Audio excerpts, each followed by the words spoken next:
Cuman dia bilang kalau minum obat ini akan seumur hidup, apakah kamu mau? Ya saya nggak mau, dan obat itu hanya untuk penghambat, tidak untuk menyembuhkan. Jadi saya mengambil yang terbaik lah. Nama saya Yunika Rifani, usia saya 35 tahun. Saya ini seorang pramugari yang setiap tahunnya medical check up. Di tahun 2020 medical check up sudah terlihat. Tetapi saya ke dokter spesialis jantung, dibilangnya nggak kenapa-napa. Hanya katupnya yang agak kurang sempurna penutupnya. Di 2021 saya medical check up dan sudah menggunakan Holter monitor selama 24 jam. Ternyata sudah mulai tambah terlihat listrik jantungnya yang berlebih. Tapi saya masih dirilis untuk terbang.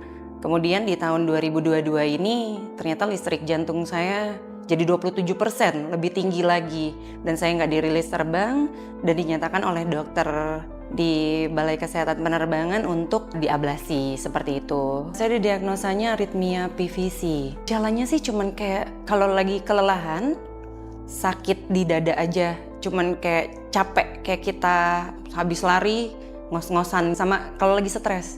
Terus kemudian saya cari-cari dokter di Google, di YouTube, saya cari-cari, ternyata ketemulah dokter Ignatius Jansen. Sebenarnya sih nggak harus ablasi, kalau minum obat ini akan seumur hidup, apakah kamu mau? Rekomen dokter Jansen ya harus ablasi, karena obat itu hanya untuk penghambat, tidak untuk menyembuhkan. Jadi saya mengambil yang terbaik lah untuk ablasi. Mulai tindakan itu sebenarnya rasa sakit itu pasti ada ya, karena saya juga takut jarum suntik. Tapi dokter Jansen selalu berkomunikasi sama saya. Bahkan banyak minta maaf gitu kalau memang terasa sakit atau nyeri.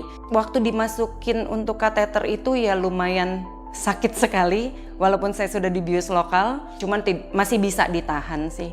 Dan di dalam ruang tindakan juga perawat-perawat, tim-tim semua, sampai dokter Jansen pun membuat nggak tegang sih, ngajak ngobrol, kita nyanyi-nyanyi gitu, seperti itu. Dan kemudian setelah kateter masuk, nggak ada yang kayak rasa panas banget, cuman memang agak ya tidak nyaman karena itu lagi dibenerin gitu sama dokter Jansen untuk aritmianya ini. Dari awal sampai akhir itu sekitar 2 jam, tetapi tindakan dari dokter Jansen sendiri cuma 1 jam aja. Setelah ablasi 1 hari menginap, kemudian besoknya sudah pulang.